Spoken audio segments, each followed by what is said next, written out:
ದಿನಗಳ ಚಳುವಳಿಯ ನಡೀತಿರಲಿಕ್ಕೆ ಮೂಲ ಕಾರಣಕರ್ತರು ರೈತರಾದ್ರೂ ಕೂಡ ಇಡೀ ಜಿಲ್ಲೆಯ ಪತ್ರಿಕೆ ಮತ್ತು ದೃಶ್ಯ ಮಾಧ್ಯಮದವರು ಕೂಡ ಇದಕ್ಕೆ ನೇರ ಕಾರಣಕರ್ತರು ಅಂತ ಹೇಳಿ ಹೇಳ್ತಾ ಏನಿವತ್ತು ಭೂಮಿಯ ವಿಚಾರದಲ್ಲಿ, ರೈತನ ವಿಚಾರದಲ್ಲಿ ಅಥವಾ ನೀರಿನ ವಿಚಾರದಲ್ಲಿ ನಾಗರಿಕರ ತುಳಿತಕ್ಕೆ ಒಳಗಾದಂತವರ ಜೊತೆಯಲ್ಲಿ ಕೃಷ್ಣಾರೆಡ್ಡಿಯವರ ತಂಡ ರಾಜ್ಯದಲ್ಲಿ, ಇಡೀ ರಾಜ್ಯದಲ್ಲಿ ಏನು ಮುನ್ನಡೆಯುತ್ತಾರೆ, ಅದೇ ರೀತಿ ಇವತ್ತು ನಮ್ಮ ಚಿಕ್ಕಬಳ್ಳಾಪುರ ಜಿಲ್ಲೆಯ ಶಿಡ್ಲಘಟ್ಟದಲ್ಲೂ ಕೂಡ ಭೂಮಿಯ ವಿಚಾರದಲ್ಲಿ ಈಗಾಗಲೇ 2-3 ಬಾರಿ ಈ ಭಾಗಕ್ಕೆ ಬಂದು ನೈತಿಕವಾಗಿ ಬೆಂಬಲವನ್ನು ವ್ಯಕ್ತಪಡಿಸಿ ಜೊತೆಯಲ್ಲಿ ನಾವು ಸದಾಕಾಲ ಇರ್ತೇವೆ ಅಂತ ಹೇಳಿದಂತ ಕೃಷ್ಣಾರೆಡ್ಡಿ ಮತ್ತು ಅವರ ತಂಡಕ್ಕೆ ಅದೇ ರೀತಿ ಒಂದು ದೊಡ್ಡವಾದಂತಹ ಚಳುವಳಿಯನ್ನು ನಾವು ನಿಮ್ಮ ಜೊತೆಯಲ್ಲಿ ಕೈ ಜೋಡಿಸ್ತೇವೆ, ನಾವೇ ಮುಂದಾಳತ್ವದಲ್ಲಿ ನಿಮ್ಮ ಜೊತೆಯಲ್ಲಿ ಇರ್ತೇವೆ ಅಂತ ಹೇಳಿ ಬರುವ 29ನೇ ತಾರೀಕು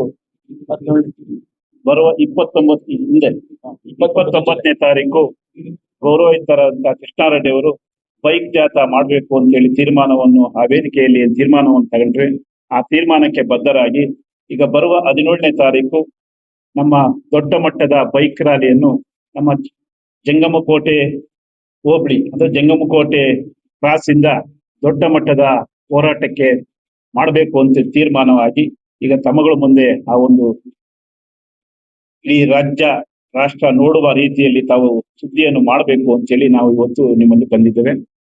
ಏನಿವತ್ತು ಜಂಗಮಕೋಟೆ ಕ್ರಾಸ್ 10ವರೆಗೆ ನಾವು ಪ್ರಾರಂಭ ಮಾಡಿ ಎಣ್ಣಂಗೂರು ಗ್ರಾಮಕ್ಕೆ ಬೈಕ್ ಜಾಥಾ ಹೊಟ್ಟು ತದನಂತರ ನೆಡಪನಹಳ್ಳಿ ಗ್ರಾಮ ಮತ್ತು ಬಸವಪಟ್ಟಣ ಗ್ರಾಮ ಮತ್ತು ಸಾದೂರು ಗ್ರಾಮದ ಮುಖಾಂತರ ಶಿಡ್ಲಘಟ್ಟಕ್ಕೆ ಬಂದು ಶಿಡ್ಲಘಟ್ಟದಿಂದ ನಮ್ಮ ಚಿಕ್ಕಬಳ್ಳಾಪುರದ ಧರಣಿ ಸತ್ಯಾಗ್ರಹಕ್ಕೆ ಆಗಮಿಸಿ ಅಲ್ಲಿ ಕಾರ್ಯಕ್ರಮವನ್ನು ಹಮ್ಮಿಕೊಂಡಿದ್ದೇವೆ. ಇದು ಅಧಿಕೃತವಾದಂತಹ ಕಾರ್ಯಕ್ರಮ ರೀತಿಯಲ್ಲಿ ನಾವು ಮಾಡಬೇಕು. ಇದರಲ್ಲಿ ಅನ್ನ ತಿನ್ನುವಂತ ಎಲ್ಲರೂ ಕೂಡ, ಎಲ್ಲ ಸಂಘ ಸಂಸ್ಥೆಗಳು ಎಲ್ಲರೂ ಕೂಡ ಭಾಗವಹಿಸಬೇಕು ಅಂತೇಳಿ ನಾವು ಕಳಕಳಿಯಿಂದ ಸಮಾಜದ ಪರವಾಗಿರುವಂತವನ್ನ, ಅನ್ನ ತಿನ್ನುವಂತವನ್ನ ನಾವು ಮನವಿ ಮಾಡ್ತೇವೆ. ಅಧಿಕಾರಿಗಳ ದುರ್ನಡತೆ ರಾಜ್ಯದಲ್ಲಿ 2 ಬಾರಿ ರಾಜ್ಯ ಡಿಸಿ KADB ಸಂಬಂಧಪಟ್ಟಂತ DC ಅವರು ಇರ್ಬೋದು ಅಥವಾ ಸಂಬಂಧಪಟ್ಟಂತ CO ಅವರು ಇರ್ಬೋದು, ಅಧಿಕೃತವಾಗಿ ವಿಭಾಗಾಧಿಕಾರಿಗಳಿಗೆ ನಮ್ಮ ಜಿಲ್ಲೆಯ ವಿಭಾಗಾಧಿಕಾರಿಗಳಿಗೆ ಪತ್ರವನ್ನು ರವಾನೆ ಮಾಡಿ ಕೆಲವು ಕಡೆ ತೆಗೆದ್ರು, ಅಷ್ಟೊಳಗಡೆ ಮತ್ತೊಂದು ಸ್ನೇಹಿತರ ವೃಂದ ಇದು ರಿಯಲ್ ಎಸ್ಟೇಟ್ ಮಾಫಿಯಾಗೆ ನೀವು ಕೈ ಜೋಡಿಸ್ತಾ ಇದ್ರಿ ಅಂತೇಳಿ ಸಂಬಂಧಪಟ್ಟಂತ ಇಲಾಖೆಗೆ ಮನವಿಯನ್ನು ಕೊಟ್ಟಿದ್ದಾರೆ. ಅದು ಈಗ ತಾತ್ಕಾಲಿಕವಾಗಿ ಅದನ್ನ ಇತ್ತೈತೆ. ಜೊತೆಯೊಳಗಡೆ ಇವತ್ತು ಅಧಿಕಾರಿಗಳು ಯಾವ ರೀತಿ ಕೆಲಸ ಮಾಡ್ತಾವ್ರಂದ್ರೆ ನಮ್ಮ ಜಿಲ್ಲಾಡಳಿತ ಸಂಪೂರ್ಣವಾಗಿ ರೈತನ ಪರ ಇಲ್ಲ ಅಂತೇಳಿ ನಾವು ಹೇಳ್ತೇವೆ. ಯಾಕಂದ್ರೆ ಯಾವುದೇ ವಿಷಯ, ಏನಾದ್ರೂ ಒಂದು ವಿಷಯ ಬಂದ್ರೆ ಅವರ ವೈಯಕ್ತಿಕ ವಿಚಾರ ಇಟ್ಕೊಂಡು ಚೆಕ್ ಅಂತೇಳಿ ಒಂದೇ ದಿನಕ್ಕೆ ಪಾಣಿ ಚೇಂಜ್ ಮಾಡಿದಂತ ಅನೇಕ ಉದಾಹರಣೆಗಳು ಇದೆ. AC ಕೋರ್ಟ್ ಅಲ್ಲಿ ಇರ್ಬೋದು ಅಥವಾ DC ಕೋರ್ಟ್ ಅಲ್ಲಿ ಏನಾದ್ರೂ ಸಮಸ್ಯೆ ಆಗಿ ಅದು ಬಗೆಹರಿತಾ ಇದ್ದಂಗೆ ಉಳ್ಳವರಿಗೆ ಒಂದೇ ದಿನ ಪಾಣಿ ಆಗ್ತದೆ, ಆದ್ರೆ ಅಲ್ಲದಿದ್ದವರಿಗೆ ಸಾಕಷ್ಟು ದಿನಗಳ ಕಾಲ ಇವು ಮುಂದೂಡ್ತಾ ಇದೆ. ಈಗಾಗಲೇ ನಾವು ಸಂಬಂಧಪಟ್ಟಂತ ಜಿಲ್ಲಾಧಿಕಾರಿಗಳು, ಸಂಬಂಧಪಟ್ಟಂತ ಕಂದಾಯ ಇಲಾಖೆಗೆ ಸೀರಿಯಸ್ ಆಗಿ ನಾವು ಅದನ್ನ ಗಮನಕ್ಕೆ ತಂದಿದ್ದೇವೆ. ಅನೇಕ ಬಾರಿ ನಾವು ನೆನ್ನೆನೂ ಕೂಡ ಸಂಬಂಧಪಟ್ಟಂತ ಅಧಿಕಾರಿಗಳ ಗಮನಕ್ಕೆ, ಉನ್ನತ ಅಧಿಕಾರಿಗಳ ಗಮನ ಹೋಗಿ ಮತ್ತು ಸಂಬಂಧಪಟ್ಟಂತ ಮಂತ್ರಿಗಳ ಗಮನಕ್ಕೂ ಕೂಡ ಚರ್ಚೆ ಮಾಡಿದ್ದೇವೆ. ಮುಖ್ಯಮಂತ್ರಿಗಳ ಹತ್ರ ಕೂಡ ಅಧಿಕೃತವಾಗಿ ಚರ್ಚೆಯನ್ನು ಮಾಡಿದ್ದೇವೆ. ಅವರು ಹೇಳ್ತಾ ಇರೋದೇನು, ಯಾವುದೇ ಕಾರಣಕ್ಕೂ ರೈತನ ಭೂಮಿಯನ್ನು ಬಲವಂತವಾಗಿ ನಾವು ತಗೊಳ್ಕೊಳ್ಳೋದು, ಯಾರಾದ್ರೂ ಕೊಟ್ರೆ ನೀವು ತಗೊಳ್ತೀವಿ ಅಂತೇಳಿ ಒಂದು ರೀತಿಯಲ್ಲಿ ಕೋತಿ ಮೇಕೆಗೆ ರೀತಿಯಲ್ಲಿ ಉತ್ತರ ಹೇಳ್ತಾರೆ. ಅದು ನಮ್ಮ ಏನ್ ಡಿಮ್ಯಾಂಡ್ ಏನು ಪಕ್ಕದ ನಮ್ಮ ಚನ್ನರಾಯಪಟ್ಟಣಕ್ಕೆ ತಾವೇನು ತೀರ್ಮಾನವನ್ನು ಸಿದ್ದರಾಮಯ್ಯ ಸರ್ಕಾರದಲ್ಲಿ ತಾವು ತಗೊಂಡಿದ್ದೀವಿ, ಕನಿಷ್ಠ ಪಕ್ಷ ಅಷ್ಟಾದ್ರೂ ಕೂಡ ನೀವು ತೀರ್ಮಾನವನ್ನು ಅಧಿಕೃತವಾಗಿ, ಇಲ್ಲ ನೀವು ಕ್ಯಾಬಿನೆಟ್ ಏನಾದ್ರೂ ಅಪ್ರೂವಲ್ ಮಾಡಿ, ಇಲ್ಲ ಸೆಷನ್ ಅಲ್ಲಾದ್ರೂ ಕೂಡ ಅಪ್ರೂವಲ್ ಮಾಡಿ ಅನ್ನೋ ಒಂದು ಡಿಮ್ಯಾಂಡ್ ಅನ್ನು ಕೂಡ ಸರ್ಕಾರದ ಮೇಲೆ ಒತ್ತಡವನ್ನು ಹಾಕಿದ್ದೇವೆ. ರೈತರು ಯಾವುದೇ ಕಾರಣಕ್ಕೂ ದೃಢೀಕರಣಂತ ಸಂಬಂಧ ಇಲ್ಲ. ಯಾಕಂದ್ರೆ ಯಾವುದೇ ಹಿಂದೆ ಏನಿತ್ತು, KDB ಇರ್ಬೋದು ಅಥವಾ BHA ಇರ್ಬೋದು ಅಥವಾ ಮೂಡ ಇರ್ಬೋದು, ಬೇರೆ ಬೇರೆ ಏನು ಸರ್ಕಾರದ ಇದ್ದು ಅವೆಲ್ಲವನ್ನು ಕೂಡ ಈಗ ಹಿಂದೆ ರೈತ ಕೊಡದ ಹೋದ್ರೆ, ಭೂಮಿ ಕೊಡದ ಹೋದ್ರೆ ಅವನ ಬರುವಂತ ಹಣವನ್ನು ಬ್ಯಾಂಕ್ ಅಲ್ಲಿ ಡಿಪಾಸಿಟ್ ಮಾಡ್ತಾ ಇದ್ರು. ಆದ್ರೆ ಈಗ ಆ ಕಾನೂನು ಅಡಿಯಲ್ಲಿಲ್ಲ. ಅದರಿಂದ ರೈತರು ಯಾವುದೇ ಕಾರಣಕ್ಕೂ ದುಡಿಗಳಂತದಿಲ್ಲ. ಉದಾಹರಣೆಗೆ ತಮಗ ಗಮನಕ್ಕೆ ಕೊಡೋದಾದ್ರೆ, ತುಮಕೂರು ಜಿಲ್ಲೆಯ ಫಸ್ಟ್ ಒನ್ ಏನು ಆಯ್ತು ಕೈಗಾರಿಕಾ ಅಭಿವೃದ್ಧಿ, ಸರಿಸುಮಾರು 25-26 ವರ್ಷ ಆಗೈತೆ. ಈಗೂ ಕೂಡ ರೈತರು ಜಾಗವನ್ನು ಬಿಟ್ಟಿಲ್ಲ, ಕೃಷಿಯನ್ನು ಮಾಡ್ತಾ ಇದ್ರು. ಮತ್ತೊಬ್ರು ಒಂದ್ ಎಕರೆ 6 ಗುಂಟೆ ಜಮೀನು ರೈತ ಈಗೂ ಕೂಡ ವ್ಯವಸಾಯವನ್ನೇ ಕೂಡ ಮಾಡ್ಕೊಂಡ್ ಬರ್ತಾರೆ. ಅದು ರೈತರು ನಾವು ದುಡಿಗಳೋದ್ ಬೇಡ, ವಿಶೇಷವಾಗಿ ನಾವು ಒಗ್ಗಟ್ಟಾಗಿರ್ಬೇಕಾಗ್ತದೆ.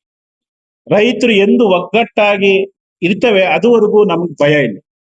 ಅದ್ರ ಮುಂಚೆ ಕಾನೂನಾತ್ಮಕವಾಗಿ ಮಾನ್ಯ DK ಶಿವಕುಮಾರ್ ಅವರು ಏನು ಪದವನ್ನು ಬಳಸ್ತಾರೆ, ನಾನು ಒಬ್ಬ ರೈತ, ನಾನು ಒಬ್ಬ ವ್ಯಾಪಾರಿ, ನಾನು ಒಬ್ಬ ರಾಜಕಾರಣಿ. ಅದಕ್ಕೆ ನಾವ್ ಹೇಳೋದು, ದಯಮಾಡಿ ತಾವು ರೈತ ಅಂತ ಏನು ಪದವನ್ನು ಉಪಯೋಗಿಸಿದ್ರಿ, ರೈತ ಅಂತ ತಾವು ಪದವಿಯನ್ನು ಉಪಯೋಗಿಸಿದ್ರಿ, ಆ ರೈತರಿಗೆ ನ್ಯಾಯಬದ್ಧವಾಗಿ ಆಗ್ಬೇಕಾಗಿರೋಂಥದ್ದನ್ನ ತಾವು ಮಾಡ್ಕೊಡ್ಬೇಕು. ಯಾಕಂದ್ರೆ ತಾವೇ ಮೂಲ.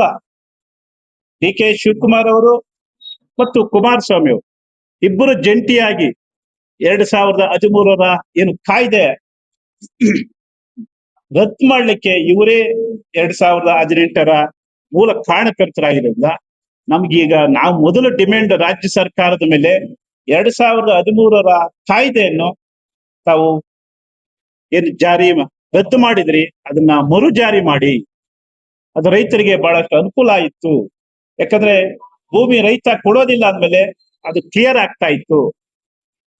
ಅದನ್ನ ನೀವು ಜಾರಿ ಮಾಡ್ಬೇಕು ಅಂತೇಳಿ ತಮಗಳ ಮುಂದೆ ಒತ್ತಾಯವನ್ನು ಮಾಡ್ತೀವಿ. 2823 ಎಕರೆ ಡಿನೋಟಿಫಿಕೇಶನ್ ಆಗಿರೋಂಥದ್ದು, ಇವತ್ತು ಅವರು ಕೊಟ್ಟಿರೋಂಥದ್ದು 13 ಎಕರೆಗೆ ಮಾತ್ರ. ಬರೀ 13 ಎಕರೆ 17 ಜನ ರೈತರು 13 ಎಕರೆ ಹಣವನ್ನು ಕೊಟ್ಟಿದ್ದಾರೆ ಅಂತೇಳಿ ಅಧಿಕೃತವಾದಂಥ ಸಂಬಂಧಪಟ್ಟಂಥ KDBಯ ದಾಖಲೆಗಳು ನಮ್ಮ ಹತ್ರ ಇರುವಂಥ. ಅಂದರೆ ಬರೀ 13 ಜನನ ಮಾತ್ರನ ನೀವು ಕೊಡಲಿಕ್ಕಾಗಿದ್ದು, ಅದು ಕೂಡ 13 ಜನರಲ್ಲೂ ಕೂಡ ಒಂದೇ ಕುಟುಂಬಕ್ಕೆ, ಒಬ್ಬ ರೈತನ ಕುಟುಂಬದಲ್ಲೇ 4-5 ಕೊಟ್ಟಿದ್ದೀರಿ. ಅಧಿಕೃತವಾಗಿ ಹಣ ಎಕ್ಸ್ಚೇಂಜ್ ಆಗಿದೆಯಾ, ಇದು ಭಾಳ ಮುಖ್ಯ. ಚೆಕ್ ಕೊಟ್ಟಿದ್ದೀರಿ, ಅಕೌಂಟ್ಗೆ ಇರ್ಬೋದು, ದುಡ್ಡು ತಗೊಂಡಿದ್ದೀರಾ, ಆ ದುಡ್ಡು ಮತ್ತೊಬ್ಬರಿಗೆ ಹಾಕಿದ್ದೀರಾ, ಇದುವರೆಗೂ ಆಗಿಲ್ಲ. ಇದು ಒಂದು ರೀತಿಯಲ್ಲಿ ರೈತನಿಗೆ ಮೋಸ ಮಾಡುವಂಥ ರೀತಿಯಲ್ಲಿ ನಡೆದಂಥದ್ದು. ದುಡ್ಡು ಕೊಟ್ಟಿದ್ದಾರೆ, ಚೆಕ್ ಡ್ರಾ ಆಗಿಲ್ಲ, ಅಂದರೆ ಕೊಟ್ಟು ಇನ್ನೊಬ್ಬರಿಗೆ ಆಗಿಲ್ಲ, ಅದು ಬರೀ ಅಕೌಂಟಲ್ಲಿ ಐತೆ. ಇದು ಭಾಳ ಮೋಸದ ರೀತಿಯಲ್ಲಿ, ಅಂದರೆ ರೈತನ ಒಡೆಯೋ ರೀತಿಯಲ್ಲಿ ಸರ್ಕಾರಗಳು ನಡೆದುಕೊಳ್ಳಿ. ಆಮೇಲೆ ಇನ್ನೊಂದು, ನಮ್ಮ ಸ್ನೇಹಿತರು ವಿಜಯೋತ್ಸವ ಅಂತ ಮಾಡಿದರು. ನಾವು ಕೆಲವು ಮಾತಾಡಿದ್ರು, ಈಗ ಮಾತಾಡಬೇಕಾಗ್ತದೆ.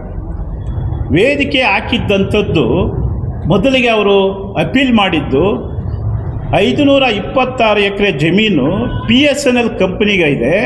ಅದರಲ್ಲಿ ಹೆಚ್ಚಿನ ರೀತಿಯಲ್ಲೂ ನಾವು SC STಗಳ ಭೂಮಿ ಐತೆ, ನಮ್ಮ ಭೂಮಿನ ಯಾರು ಕೊಂಡ್ಕೊಳ್ಳೋದಿಲ್ಲ, ಅದರಿಂದ ನಾವು ಭೂಮಿಯನ್ನು ಕೊಡ್ತೇವೆ ಅಂತೇಳಿ ಮೊದಲ ಅವರ ಸ್ಲೋಗನ್ ಆಗಿತ್ತು. ಎರಡನೇ ಸ್ಲೋಗನ್ನು ನಾವು 3 ಕೋಟಿ ರೂಗಳನ್ನು ಕೊಡಿಸ್ತೇವೆ ಅಂತೇಳಿ ಹೇಳಿದ್ದಂಥದ್ದು. ಅಂದರೆ ಎರಡೂ ಕೂಡ ತಮ್ಮ ಕೈಲಿ ಆಗಿಲ್ಲಲ್ಲ. ಯಾಕೆ ರೈತರನ್ನ ನೀವು ಬೀದಿಗೆ ಬಿಟ್ಟಿದ್ರಲ್ಲ. ಜಾತಿಯ ಹೆಸರು ಹೇಳ್ಕೊಂಡು ಯಾವ ಜಾತಿ ಕೊಡಿಸಿದ್ರಿ ನೀವು? 13 ಎಕರೆ ಜಮೀನನ್ನು ಕೂಡ ಒಂದು ಜನಾಂಗಕ್ಕೆ ಕೊಡಿಸಿದ್ರೇವನ, ಹಿಂದುಳಿದ ಜನಾಂಗಕ್ಕೆ ತಾವೇನಾದರೂ ಕೊಡಿಸಿದ್ದೀರಾ? ಇದು ಮೂಲ ಪ್ರಶ್ನೆ. ಅವರು ಅದೇ ಪ್ರಶ್ನೆ ಇಟ್ಕೊಂಡು ಹೋರಾಟ ಮಾಡಿದ್ದು. ಯಾಕೆ ತಾವು ಹಿಂದುಳಿದ ವರ್ಗಂತ ಜನಾಂಗಕ್ಕೆ ಯಾಕೆ ತಾವು ಕೊಡಿಸಿಲ್ಲ? ಇದು ತಾವು ಕೂಡ ಸಂಬಂಧಪಟ್ಟವ್ರನ್ನ ತಾವು ಕೇಳೋದು ಭಾಳ ಸೂಕ್ತ ಅಂತೇಳಿ ನನ್ನ ವೈಯಕ್ತಿಕವಾಗಿ ತಮ್ಮ ಅಭಿಪ್ರಾಯನ. ಅದೇ ರೀತಿ 3 ಕೋಟಿ ಹೇಳಿದ್ರಲ್ಲ, 3 ಕೋಟಿ ಹಣ 1.5 ಕೋಟಿ ಕೊಟ್ಟಿರೋಂಥದ್ದು ಎಲ್ಲಿ ನೀವು ವಿಜಯಶಾಲಿಗಳು? ಯಾರ ಒತ್ತಡಕ್ಕೆ ಮಣಿದು ಚಳುವಳಿ ಮಾಡಿದ್ರಿ? ಯಾಕೆ ವಾಪಸ್ ತೆಗೆದ್ರಿ? ರೈತನಿಗೆ ನ್ಯಾಯ ಸಿಕ್ತಾ? ಇದು ಕೂಡ ನಮ್ಮ ರೈತರಲ್ಲೇ ದ್ವಂದ್ವ ನೀತಿ ಮುಂದುವರಿಸಿ ರೈತನಿಗೆ ಅನ್ಯಾಯ ಆಗೈತೆ. ಇವತ್ತು ತಾವು ಕೂಡ ದಿನಪತ್ರಿಕೆಗಳಲ್ಲಿ, ದೃಶ್ಯ ಮಾಧ್ಯಮದಲ್ಲಿ ತಮ್ಮ ಸ್ನೇಹಿತರುಗಳು ಹಚ್ಚಾಕಿದ್ದಾರೆ. ರಾಮನಗರ ಜಿಲ್ಲೆಯಲ್ಲಿ 40 ವರ್ಷದಿಂದ ಹಣವನ್ನು ಕೊಟ್ಟಿಲ್ಲ. ಇವತ್ತು 10.5 ಕೋಟಿ ಕೊಡಬೇಕು ಅಂತೇಳಿ ಸಂಬಂಧಪಟ್ಟ ರೈತರು ನ್ಯಾಯವಾದಿಗಳ ಜೊತೆಯಲ್ಲಿ KDBಗೆ ಮೊನ್ನೆ ಅವರ ಕುರ್ಜಿಯ ಸಮೇತ ತಗೊಳ್ಬೇಕು ಅಂತ ಬಂದಂಥದ್ದು. ಆದರೆ ಅವರು ಉನ್ನತಾಧಿಕಾರಿಗಳು ಒಂದು 10-15 ದಿವಸ ಟೈಮ್ ತಗೊಂಡು ಹೋಗಿರೋದು. ಅಂದರೆ ರೈತನ ಪರಿಸ್ಥಿತಿ ಯಾವ ಮಟ್ಟಕ್ಕೆ ಹೋಗ್ತದೆ? ಕೇವಲ ರಾಮನಗರ ಅಲ್ಲ, ಕೋಲಾರದಲ್ಲೂ ಹಂಗೆ ಆಗಿದೆ. ಆ ಡೇಟಿಗೆ 6ನೇ ತಾರೀಕು ಬನ್ನಿ ಅಂತೇಳಿದರು.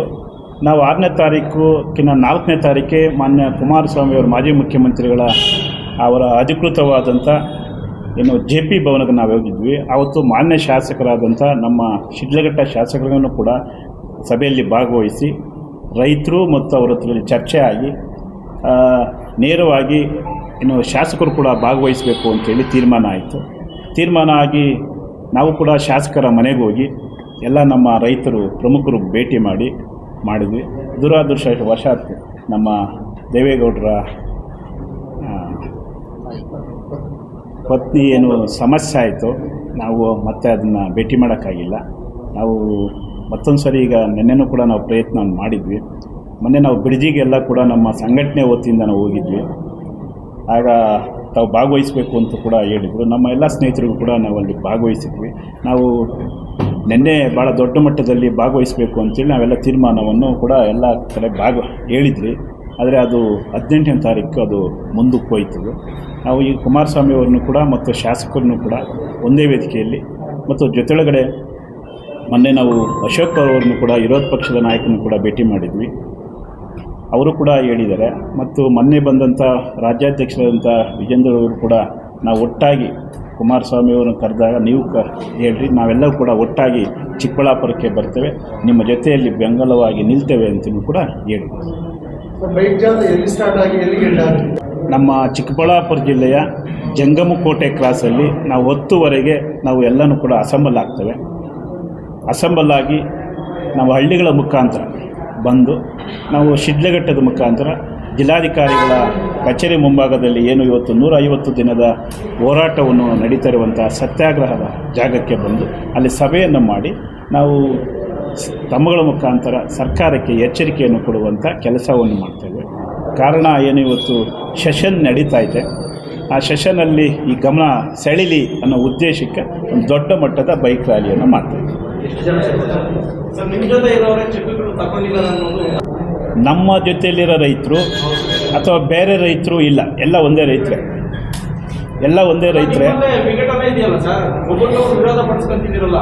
ನಮಗೊಬ್ಬರು ಭೂಸ್ವಾಧೀನ ಕೊಡ್ತೀವಿ ಅಂತಾನೆ, ಒಬ್ಬರು ಭೂಸ್ವಾಧೀನ ಬೇಡ ಅಂತ ಅದೇ ಹೇಳಿದ್ದು ನಮ್ಮ ರೈತರು, ಅವರು ಕೂಡ ರೈತರೇ, ನಮ್ಮವರೇ.